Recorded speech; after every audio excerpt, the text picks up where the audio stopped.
Welcome to today's virtual program with Turnstile Tours. I am Andrew Gustafson, and today is our latest installment of Andrew and Stefan talk about and ride around on boats.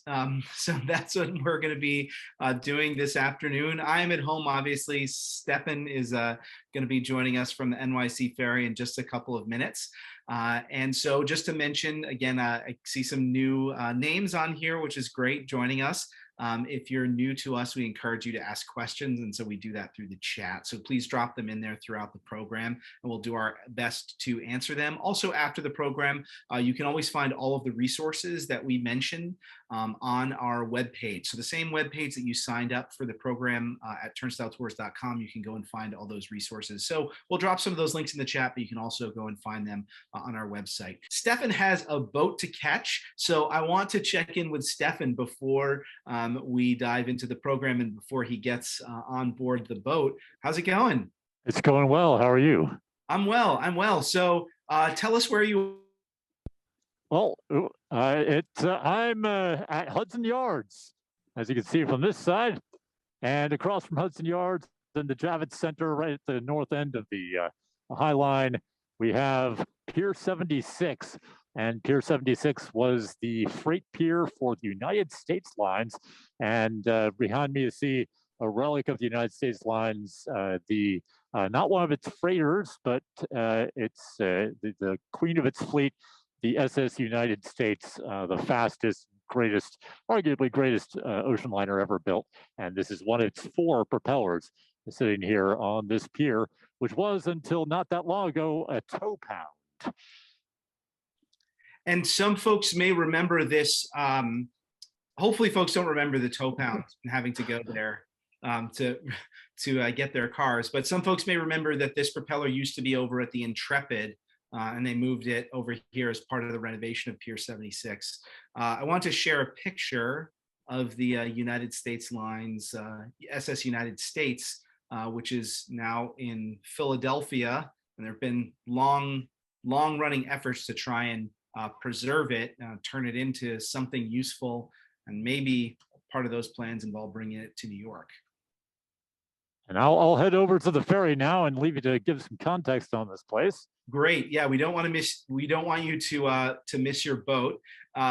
Yeah, so we are going. This is one of the things that we're going to talk about throughout the program today. We're going down the Hudson River and we're going into the Upper New York Bay, and so we're going to talk about, of course, one of our favorite topics. We're going to talk about the seafaring history. We're going to talk about that legacy infrastructure of the piers, especially along the Hudson River side, and how they've been repurposed today. So here is the route. This is part of an ongoing series we've been doing about the various routes of the NYC Ferry. This is the newest route. It is sort of the other Staten Island Ferry. And so you can see where we're going to be going today. So Stefan, as he mentioned, is right next to Hudson Yards and next to the Javits Center. So he's getting on at the ferry slip, which is at 39th Street. And then we're going to go down the Hudson, as you can see, and stop at Battery Park City. And then head down to St. George, Staten Island. So it doesn't come into the Staten Island Ferry Terminal, but sort of right next door there's a separate NYC Ferry. This whole ride only takes a little over a half an hour. So it's a pretty quick ride to get you all the way from Midtown to Staten Island. And then Stefan is going to take us on a walk through a little section of the North Shore of Staten Island and check out some of the monuments over there. So this is what we're going to travel along. And, one thing I wanted to point out on this map, so this is a nautical chart, a contemporary nautical chart, but you can still see the sort of legacy of all of those working piers along the Hudson River, both on the Manhattan side, down here, as well as on the New Jersey side. So, Manhattan, the Hudson River was this incredible thoroughfare for seafaring ships, and that stretch of piers really extended all the way from the Battery up to 59th Street. We had ocean-going piers. The only piers that still operate for bringing in ocean-going ships is Pier 88, which is the cruise ship terminal, which is up here right next to the Intrepid. And then, we just have some recreational piers. And as we'll see along the way as well, there are a number of historic ships that are moored along the west side of Manhattan. When you go over to the New Jersey side, you can also see those legacy piers, right? So you can see that some of the piers are still intact, but most of them are these dotted lines. So that represents where the pier used to be. It's been either removed or collapsed and fallen below the water line, so isn't functioning anymore. And there's almost no working waterfront left on the New Jersey side either. That's all been developed, as you'll see when we look at the skyline on both sides of the river over the last 40 years or so. But this also used to be a bustling center of shipping, of shipbuilding. And really today, the major traffic that we have, as we'll see as we make our route along, is tugboats and barges, and then ferry traffic. So not just the NYC Ferry, but also the New York Waterways that goes back and forth between New Jersey and New York City. And that's a ferry service. While the NYC Ferry is relatively new, started in 2017, the New York Waterways has been around since the mid 1980s, and they're based out of New Jersey. So we'll probably see some of those boats as we make our way around as well. As we get into the lower bay, we're going to go past Ellis Island. We're going to go past the Statue of Liberty, of course, but we're also going to go past Bayonne, New Jersey, and hopefully we'll get a good look at the Bayonne Dry Dock shipyard over there, as well as the Global Marine Terminal. Might even see some big container ships coming in and out. We'll keep our eyes peeled for that. And we're going to go past the Robbins Reef Lighthouse, which is a place that's very special for Stefan, as he'll share with us along the way. But this is really going to zip along, so we're going to try and pack in as much as we can, and try and give you a good look of the waterfront, and point out the highlights for when you take this ride yourself. But please be sure to ask us questions. If there's anything you want us to try and get a better view of, please let us know, because there's really a lot to take in. As I mentioned, we're going to see some historic boats, but we probably won't get a great view of them from the ferry, so I just wanted to give a shout out to them. Some of these have been featured on past virtual programs. So we're going to see the Lilac, which is a buoy tender from the U.S. Coast Guard, retired, run by a great organization that's been restoring and interpreting that boat and its history. So shout out to our friend Mary Habstrit over there. We'll also probably see the John J. Harvey, which is the historic 1930s fireboat, which also does cruises around the harbor. So I encourage you to take a ride with them.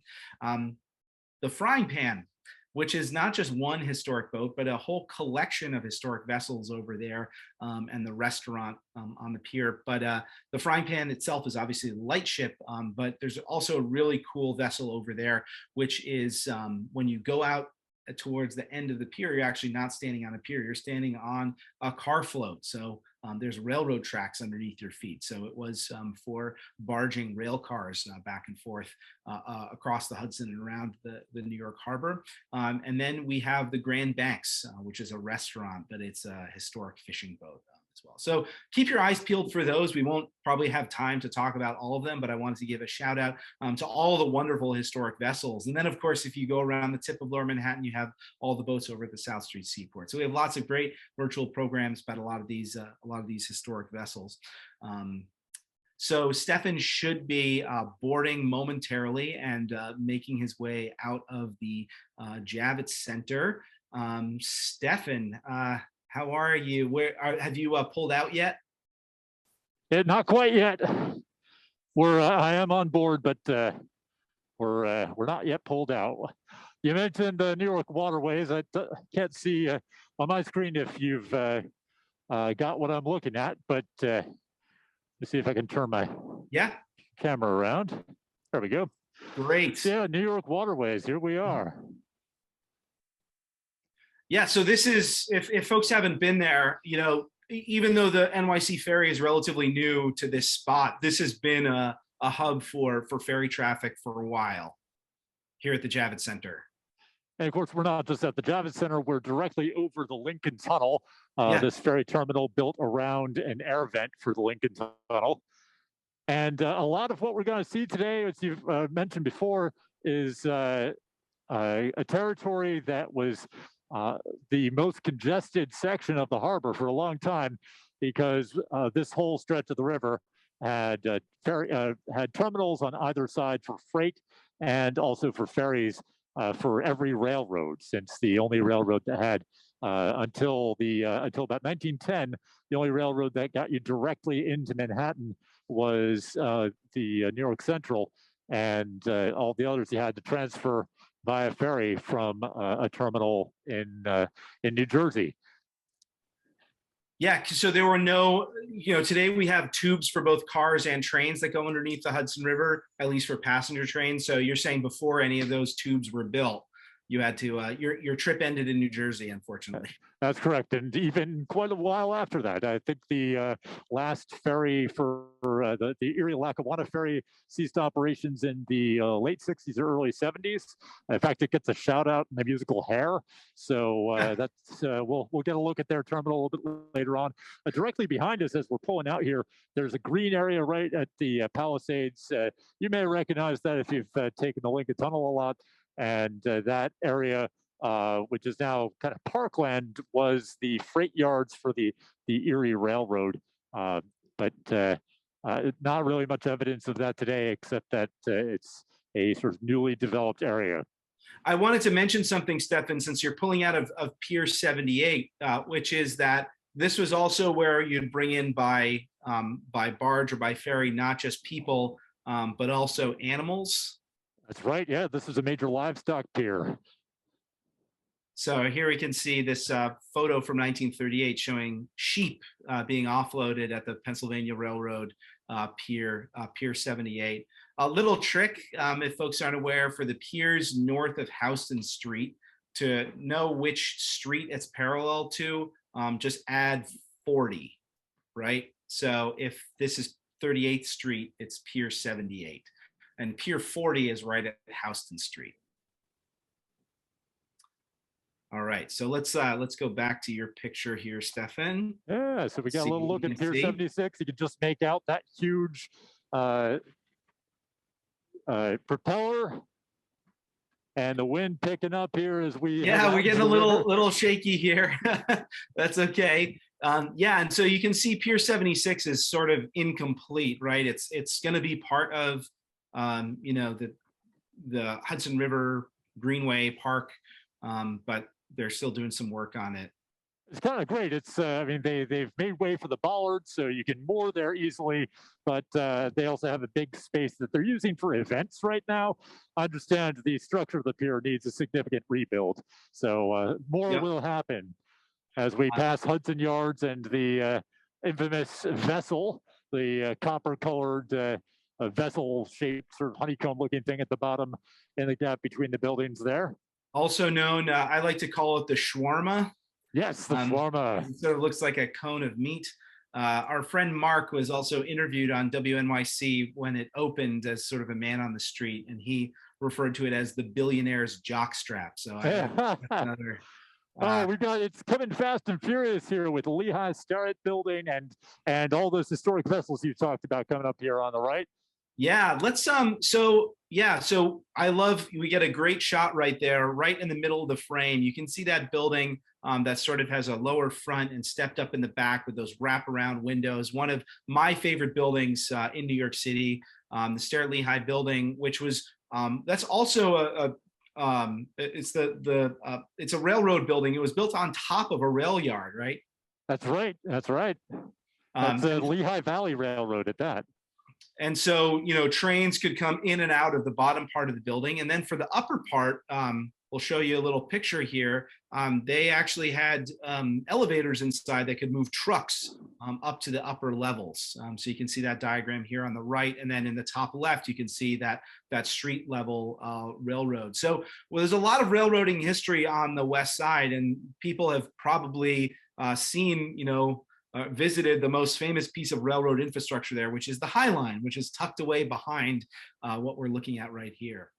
And so, orient people where we are now exactly, because we're moving fast. Just passed 23rd Street, and we're passing Chelsea Piers, which were the cruise ship terminals that before the current cruise ship terminals up at Pier at Piers 85 and up through 92.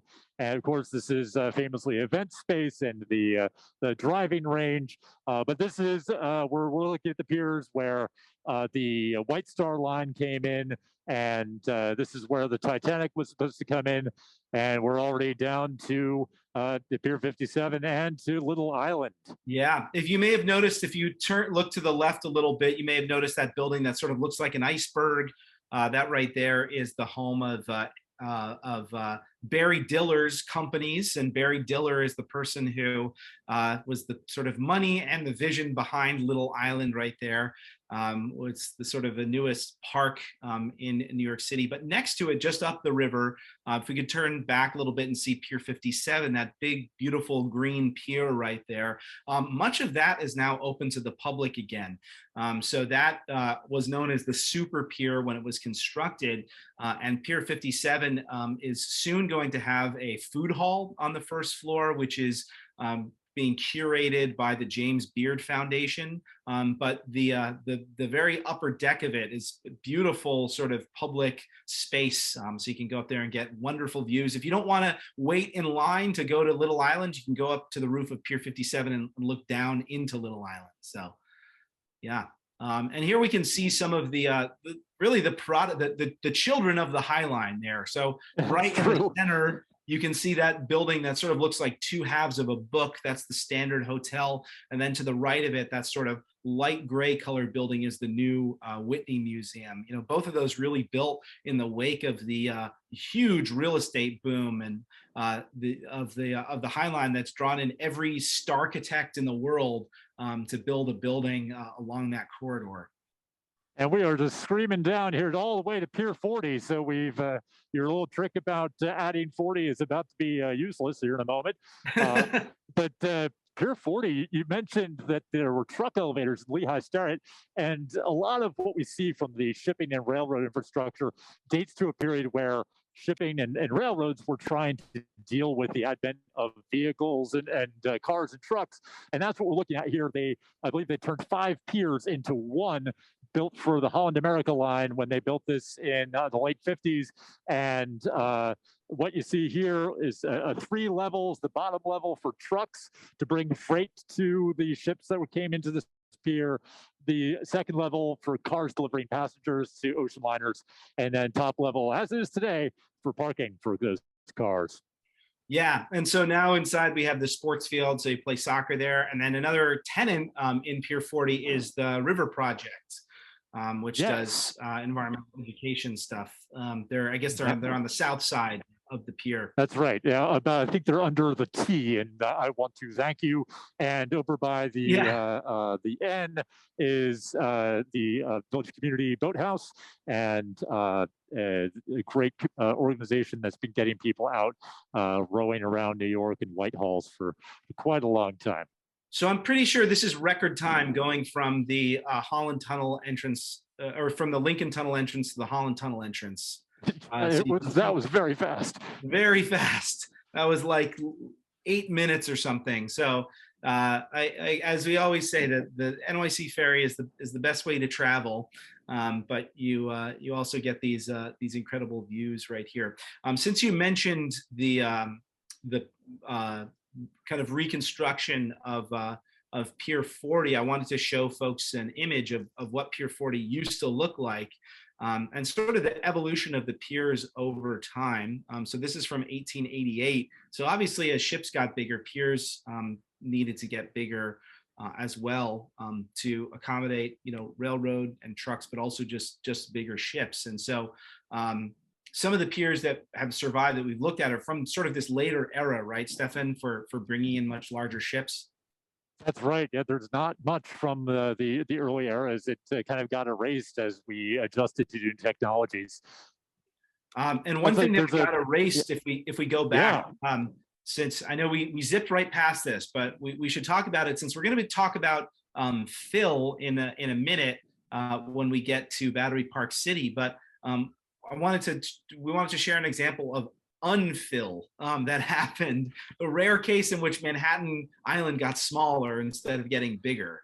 And so here we have what's now called the Gansavor Peninsula, because they built 13th Avenue. So if you look on the left, you can see this map from 1902, and you can see all these blocks, West 13th, West 14th Street, that were built out further into the river. But when they wanted to build larger piers for larger ships, the federal government said, no, you can't build further out into the river, because they had established where the pier headline was. So the city's only choice was to cut back the land so that they could build the longer piers. So you can see that on the right here, where these piers for the Cunard line were constructed. And again, this is right around where the Whitney Museum is today.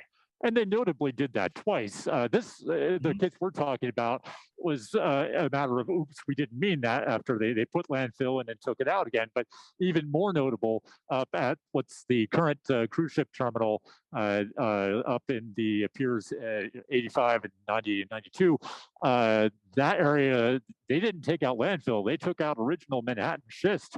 Right. That's another place where they cut into Manhattan Island.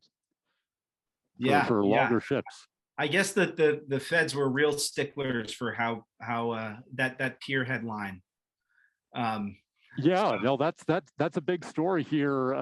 We're now coming into the terminal at the station at Battery Park City. And of course, that's a huge landfill story. And it's hard to look at this area and Battery Park City without thinking about Westway. I know we didn't really talk about that in our preparation, but that was going to be this massive landfill project that would put landfill in all the way up to the pier heads, and in the process, they would put a tunnel to run the highway through. Basically, where the water is now was going to be all tunnel. And of course, that plan got scuttled due to the argument that the striped bass was using this as a there were a lot of striped bass in this neighborhood, and it was an important habitat for them. So the striped bass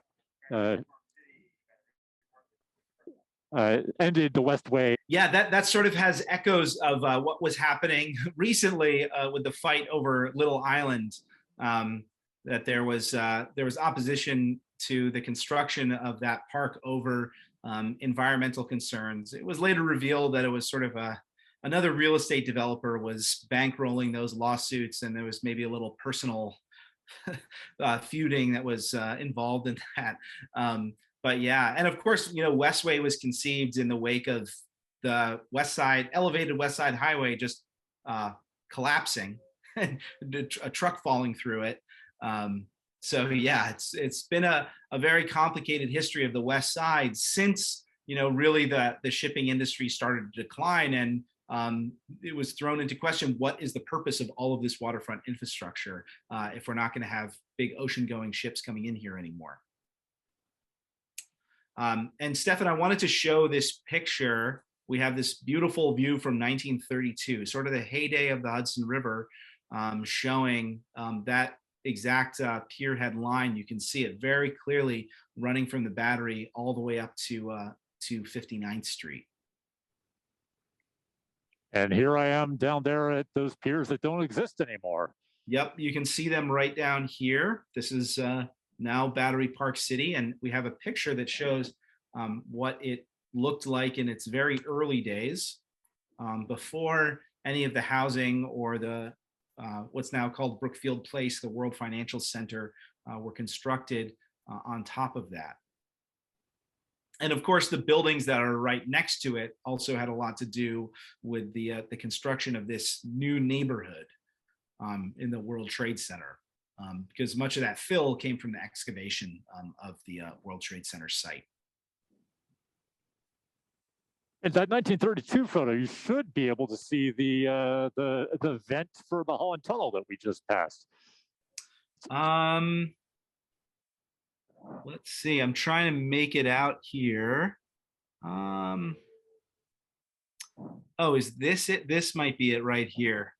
Yeah, I won't be able to confirm because it is very small on my screen. But yeah. So I can see it on the. Yep, you can see it on both sides. So yeah. A lot of people are surprised. They don't know what those things are if they don't travel on the water a lot. But yeah, you have these twin ventilation shafts wherever we have tunnels, the Lincoln Tunnel, the Holland Tunnel. You can find them for the Battery or the Hugh L. Carey Tunnel as well. Yeah.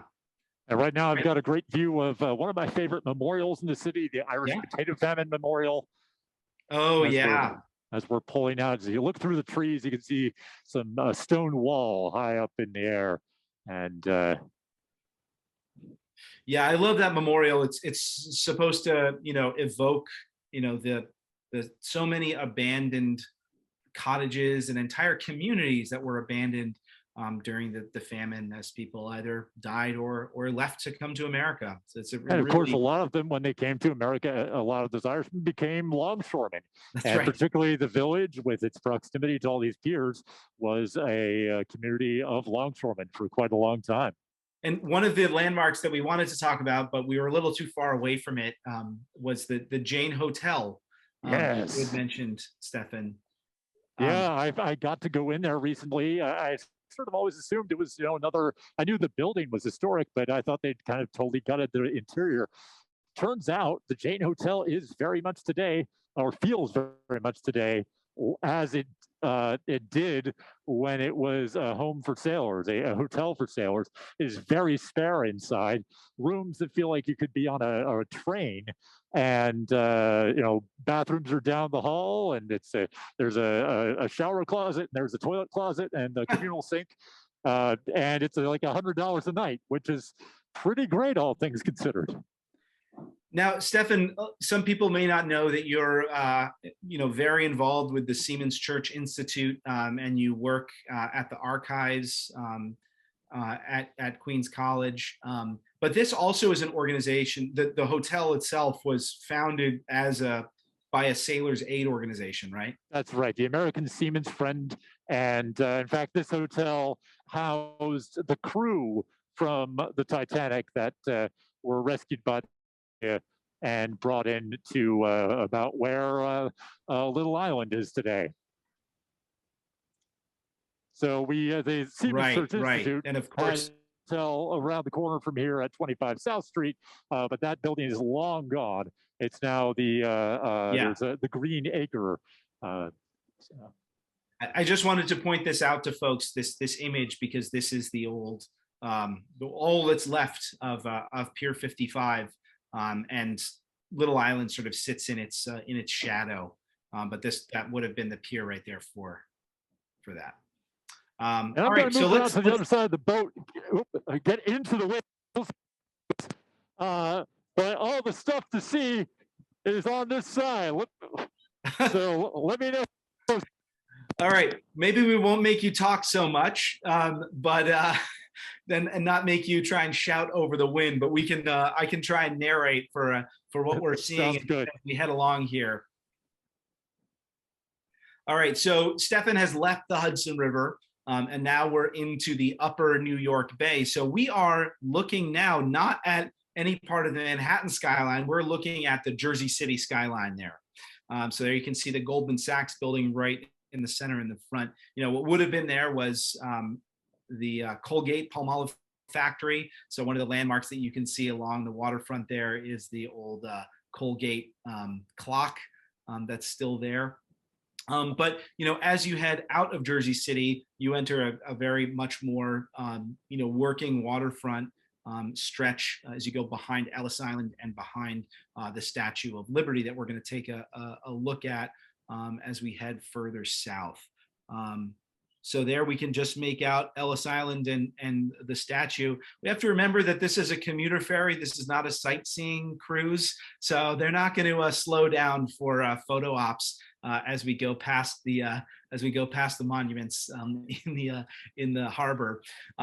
But there's so many different stories we can tell about Ellis Island and the Statue of Liberty. One of the things, though, that Stefan uncovered again in his work in the Seamen's Church archive, which was pretty neat, was an effort or a proposal to actually build an airport for New York City in the vicinity of the Statue of Liberty. So I'm going to pull up that image here. Can you hear us? I can hear you now. Yeah. Okay, great. Yeah, you don't have to be right in the teeth of the wind the entire time. It's okay. People got a sense of what you can see on the Jersey shoreline. But yeah, so here we can see this area that's now largely Liberty State Park. Is that right? That's right. Yes. And And so, there's also a golf course involved in some of that picture. yeah, yep. A couple golf courses actually, and there's also, of course, Caven Point, which it was significant as a large military installation. It was used for ammunition handling during World War II, and of course, World War I. In this area, you had Black Tom Island, which was also an ammunition dump, and of course, it was destroyed by sabotage, which was massive explosion that severely damaged the Statue of Liberty and blew out windows all across the city. I just want to interrupt you quickly here because Yeah. we're coming up on a great boat here, one of the USCG Black Hulls, and this one is no other than the Catherine Walker. Oh, So no we'll way. Awesome. we'll talk more about her in a little bit, but I want to show you that since you might be able to make out the name Catherine Walker on the transom there while I grab for a support caps out here. It's really getting some spray on the camera. Well, thank you for braving this weather, and remember, always keep a hand for yourself and a hand for the boat.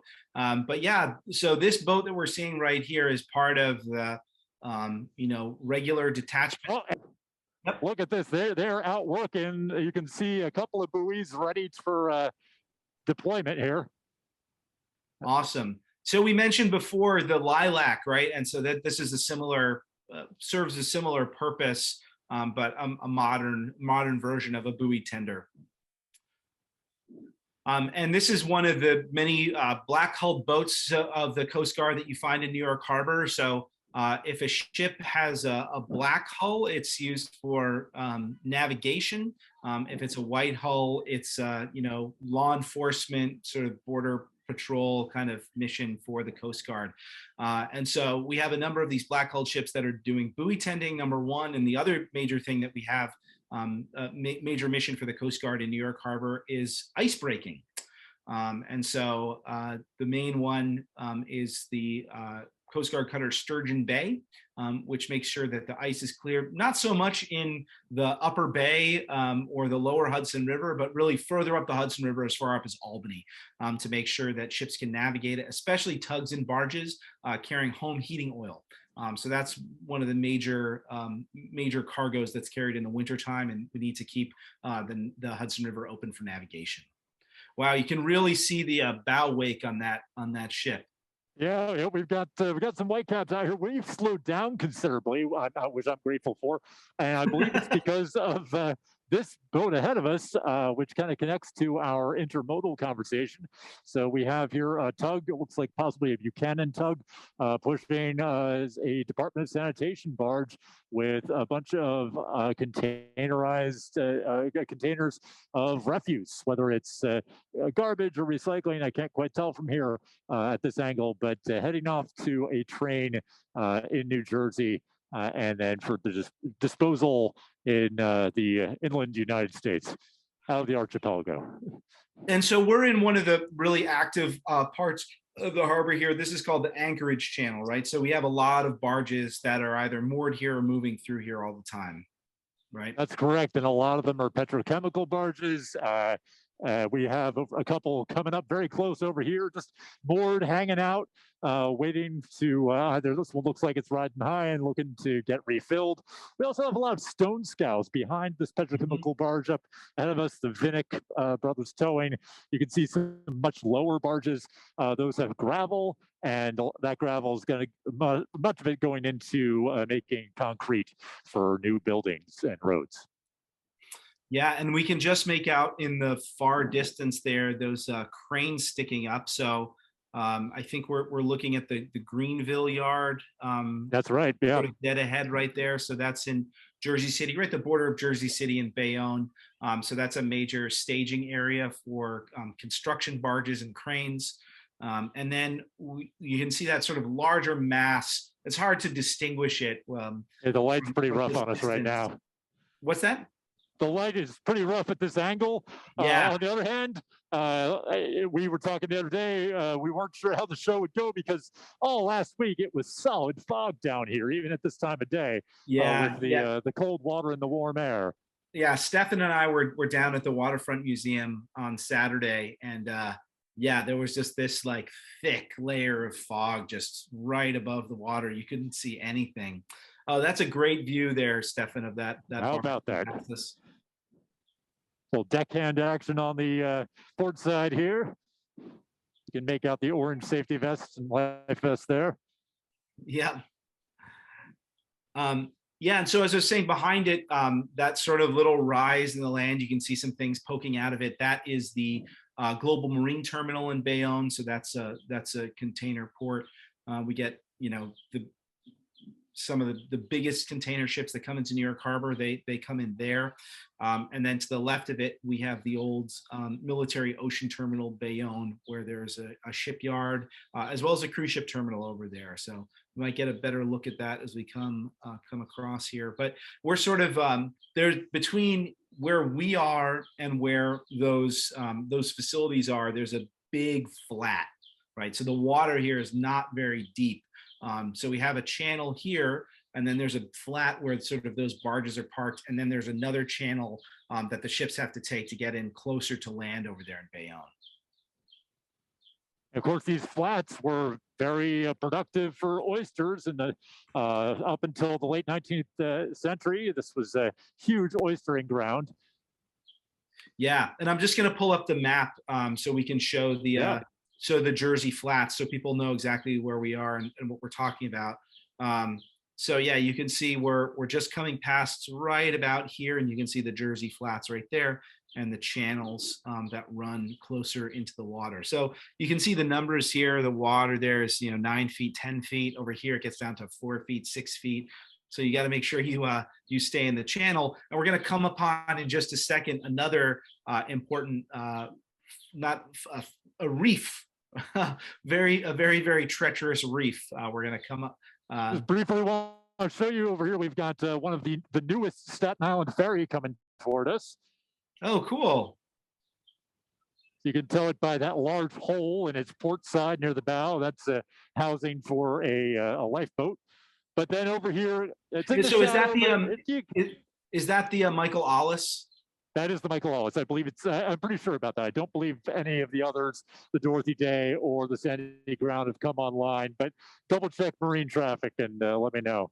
Yeah, I will. I'm doing that right now. But what you were going to say something over on the Jersey side? Yeah, we'll switch it back over.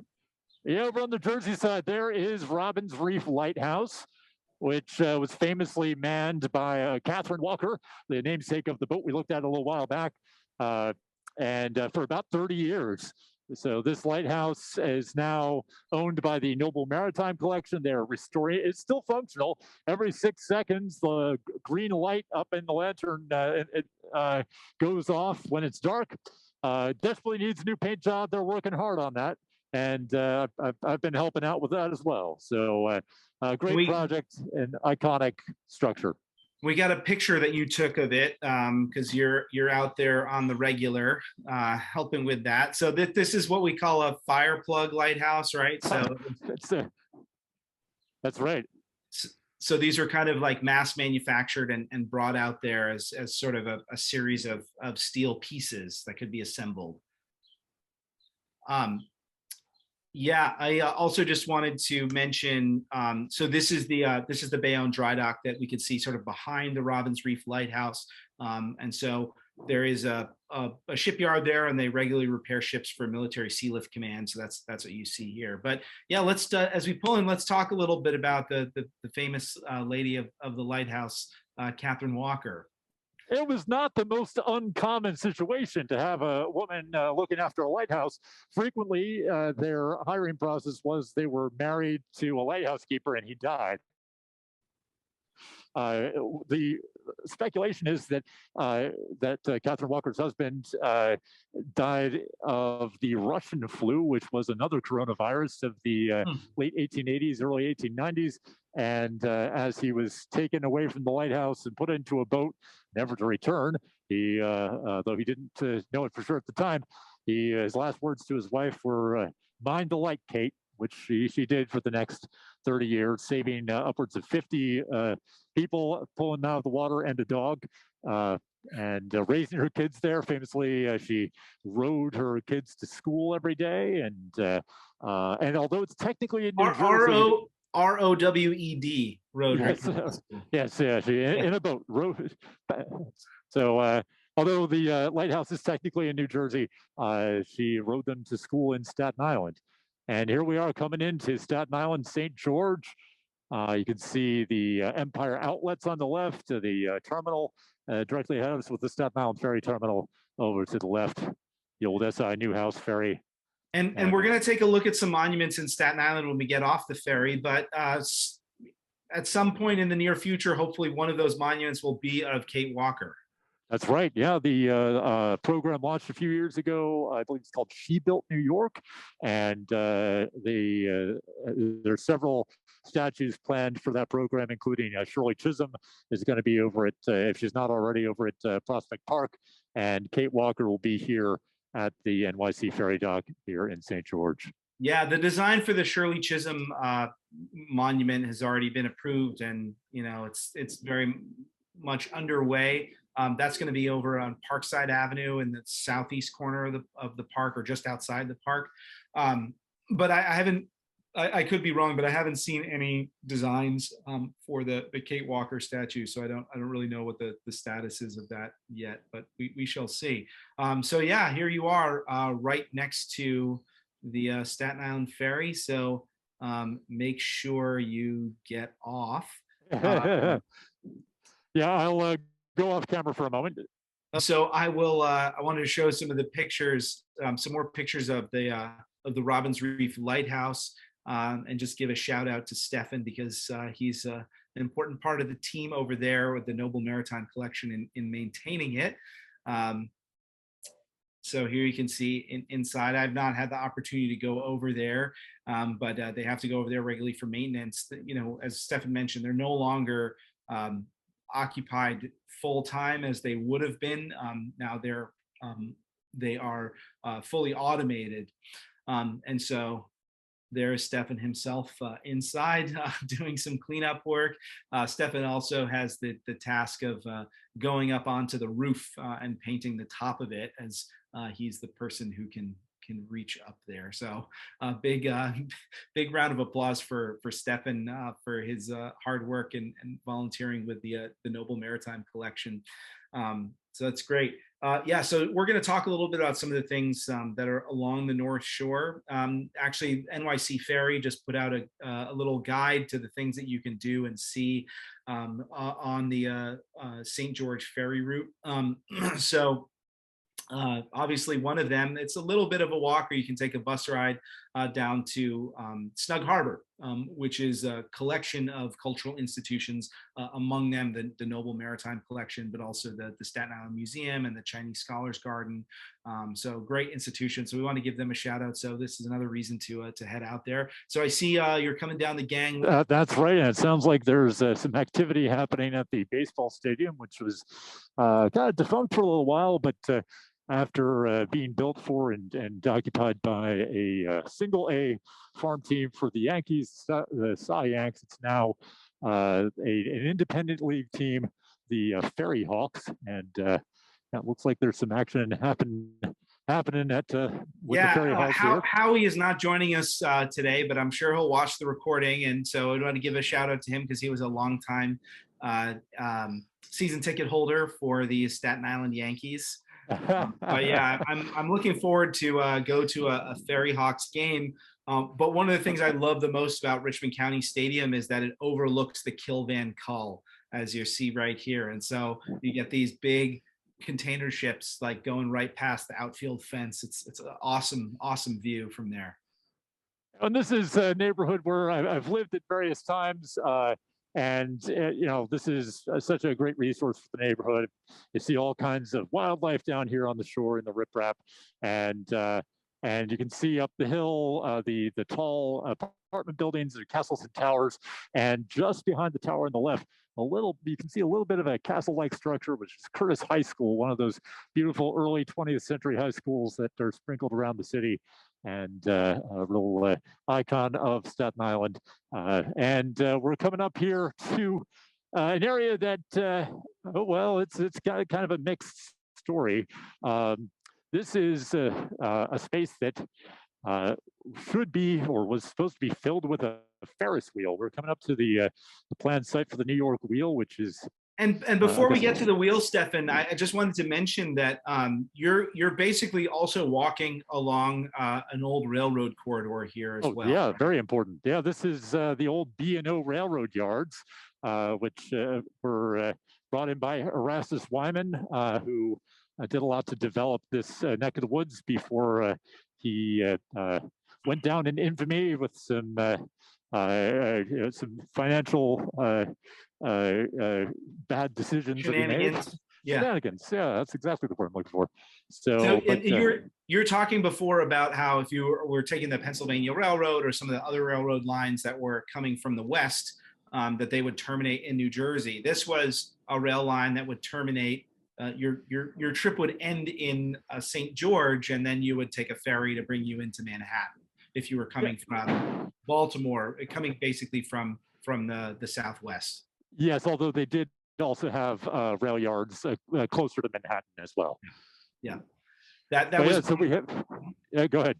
I was going to mention, if you watch our program that we did about the Arthur Kill lift bridge, we talked about that and the sort of semi-successful passenger service where you go to Lower Manhattan and then they bring the bus down on the ferry, and then you would get on the was that the Blue Comet service in Washington? It was, I don't recall the precise term, but it was Blue something. They were the Royal Blue. Was yeah, they were all into the Royal Blue. Yeah. So we'll get a link to that because people know way more about that. But I just want to mention that this was the route that Winston Churchill took actually when he visited New York a couple times, coming from Washington and came in along the North Shore of Staten Island. But there it is, work in progress, incorrect. Work definitely not in progress.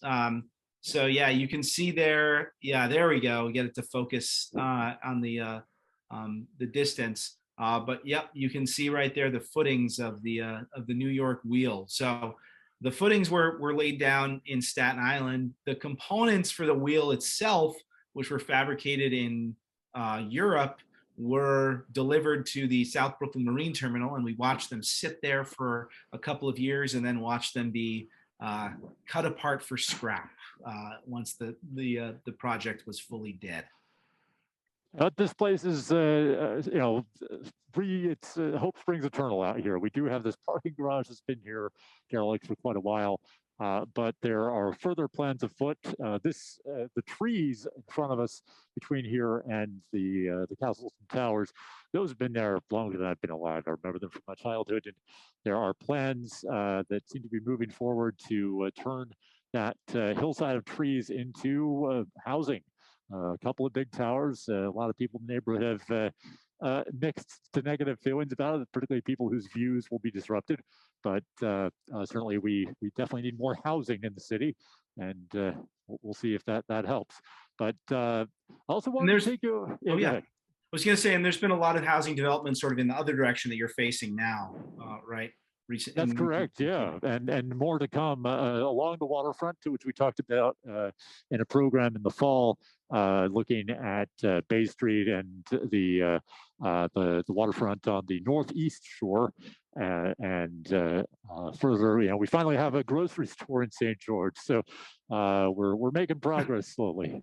Yeah, and if we always encourage people for Fleet Week, if you don't want to wait in long lines, go down to Stapleton and visit the ships down there. It's a little bit out of the way, but it's a really interesting area. And of course, there's that huge development that was built there after many decades of stalled development of that former Navy site.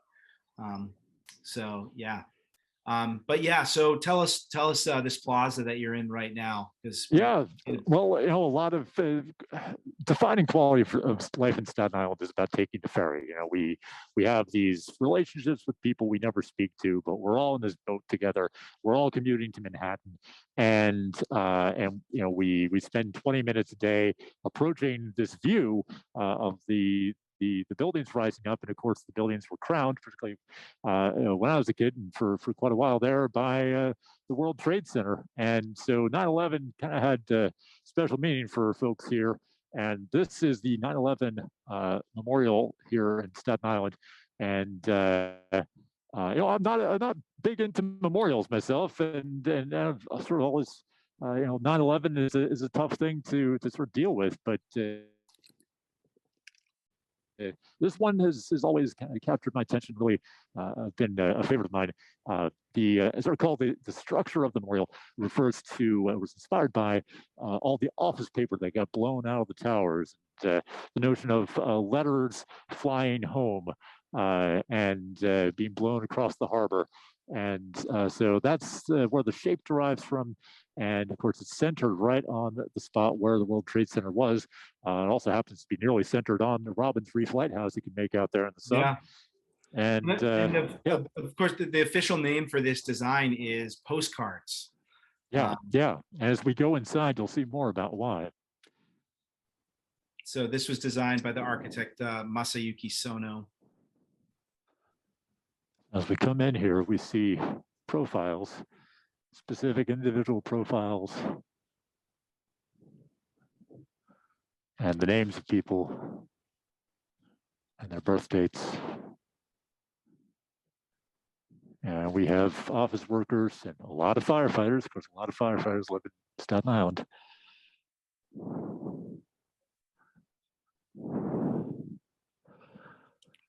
So and about 274 names that are on here.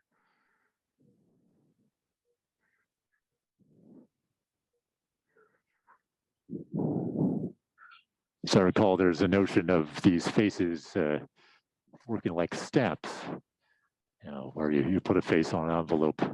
It's frequently in a stamp.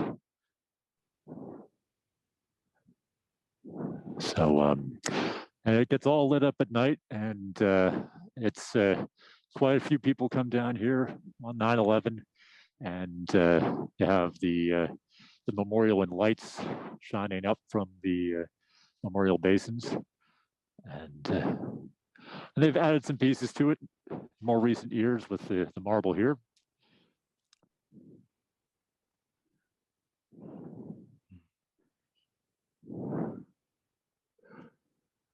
So yeah, this is I think one of the nice things in Staten Island, particularly on the North Shore, and easily overlooked. So definitely worth a visit, particularly if you find yourself down here in the evening. And it is one of the nice things about the NYC Ferry is that it's right next to it. So I think it's easier to see from that ferry landing than from the Staten Island ferry further down. Yeah, the Staten Islanders, especially North Shore, we always talk about how we want to get people off the ferry and get them into St. George, but in the ferry terminal, you don't see St. George. Yeah. So it makes it really hard to want to go there. But that's the nice thing about the NYC Ferry is you can't not see St. George. Ken just mentioned, he said, I once heard the architect explain how different the monument looks at different times of day and in different seasons. Yeah, that's for sure. That's for sure. The light on it is the way the light changes is phenomenal, and with the color and the shape, I find it sort of invokes the Calatrava design at the Oculus as well.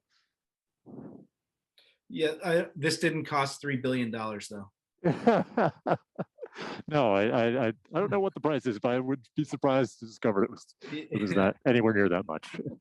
Well, Stefan, we're just about out of time. I want to thank you so much for taking this ride with us. This is really awesome, and this is a really poignant way to end the program. Thank you for sharing this special place with us. If anyone has any other questions, please drop them in the chat, or you can always drop us a line. Again, we'll share links to the different institutions and resources that we talked about on the program today. But yeah, thanks so much, Stefan. How are you going to get home back to Well, Queens? I'm going to take the Orange Ferry. I'm Okay. gonna have to see. We'll see which one I get. Sadly, I don't. I still miss having the little thrill of anticipation about wondering whether I'll get the JFK, but maybe I'll get the Ellis. It's a very comfortable boat. It's a good time. Yeah, that's right. I mean, you got to get on Pete Davidson and Colin Jost's speed dial, so you can tell them what they have to do with that boat. Absolutely. Yeah, we'll get on that. Yeah, awesome. Well, thank you all so much for joining us, and join us for our next program, which is going to be again hosted by Stefan on the 22nd. We're going to be visiting the Waterfront Museum and doing an oral history program. Stefan, tell us a little bit about who are some of the people who are going to be Oh, sure. guests. Yeah, so it's all about folks who grew up on barges, and two of them are people who actually grew up on working barges. And we also have descendants of people who lived on working barges. And we'll probably even get to hear, if there's time, we'll get to hear from David Sharp's daughters. David Sharp is the guy who rescued the Waterfront Museum barge.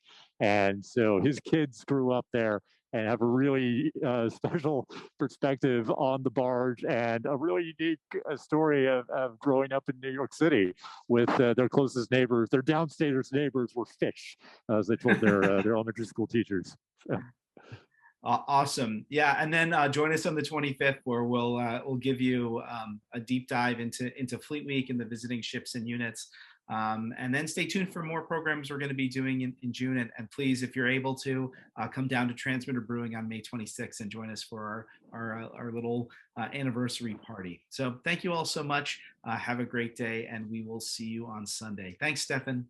My pleasure. Take care.